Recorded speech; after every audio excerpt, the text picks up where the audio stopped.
To bring our conversation to a close, I wanted to talk about the community we'd gotten to know. At so many levels, it was an impressive place. The sheer scale of vision and its long-term approach. But mostly it was the loving hearts of the people that stirred us. Evidenced in Swamiji himself. I wanted to know what mattered most to this inspiring and humble man, and about the legacy he wanted to leave behind. For the last 800 years, we have a long tradition. I am the 21st in the lineage. I'm not the first one to start all these activities. My predecessors, they have been great visionaries for the well-being of the people. My grand guru, he is the one who first started giving education to the children. And slowly, after he passed away, and my predecessor, he did quite a lot for rural education when the country was still under British rule.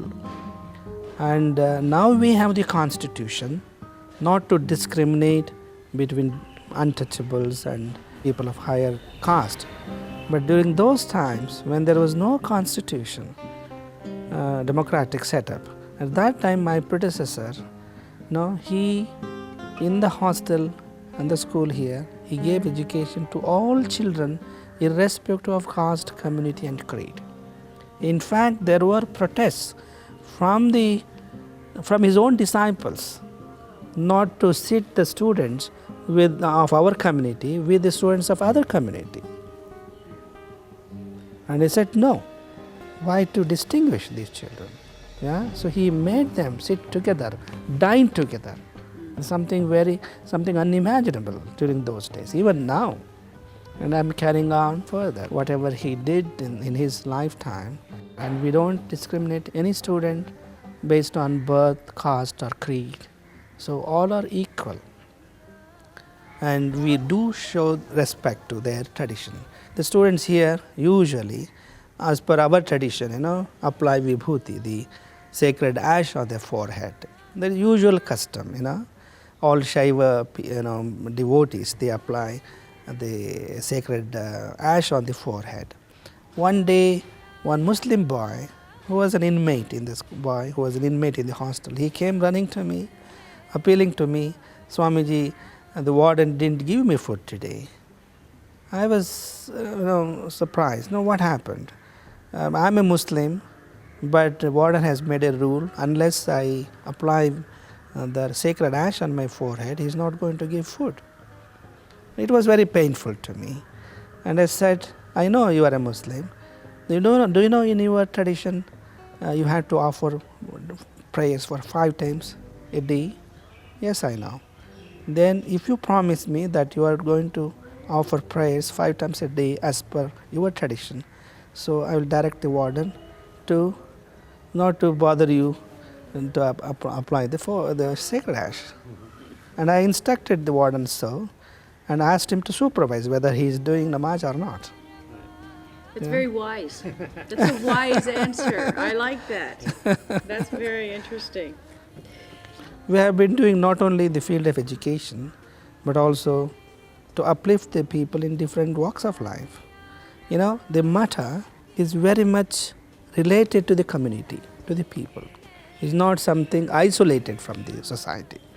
And our disciples, they have been there for the last so many centuries. They owe their allegiance to the Matha. So I would say I have a bigger family, not just limited to a house. Whole community is my family. So with that spirit, we work for the upliftment of the people in all walks of life. Give me an example of some of the things that you do to nurture that larger family. For example, when there are some problems in the families, individual problems, they come to me. Things that they can't share with their own kith and kin, they share with me. So I try to guide them, solve their problems, try to reconcile them. That's probably your role as a mediator.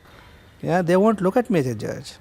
They honor me with so much reverence, and whatever I say with mutual consultation, they do honor and try to come to an amicable settlement. The people look at you like a father. Definitely, yeah. What pains you the most? Things that you see in the society that you would like to work towards? What motivates you?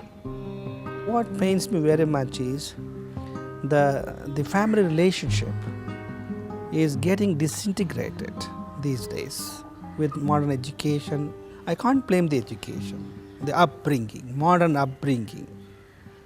The tendency is more and more ego. I look at the family, the deep bondage which used to be there in the olden days, now it is getting slowly and slowly disintegrated. It has all become forced relationship, not the relationship coming deep from the heart. Well, it's definitely a world that's changing It's a true. lot, Yeah. and the children are living in a new world. What advice would you like to give to the next generation? You know, the people who have to address this world, or what is important to hang on to? They need to educate their heart. Now we are educating only the brain. Yeah? But there are situations in life where brain simply doesn't work. Your heart should play a predominant role in wherever you are. So if you educate your heart, I think most of the problems that we encounter in the world will not be problems at all. How do you educate your heart? Well, there comes the religious training, with deep prayers. Yeah, you have to understand who you are, what is the purpose of your life. Each religion give different teachings, what should be the goal.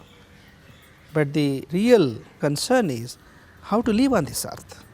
Somebody has said, man flies like a bird in the air, and he can swim like a fish in the waters, but he doesn't know how to live on this earth. We don't know how to live on this earth. We fly in the airs.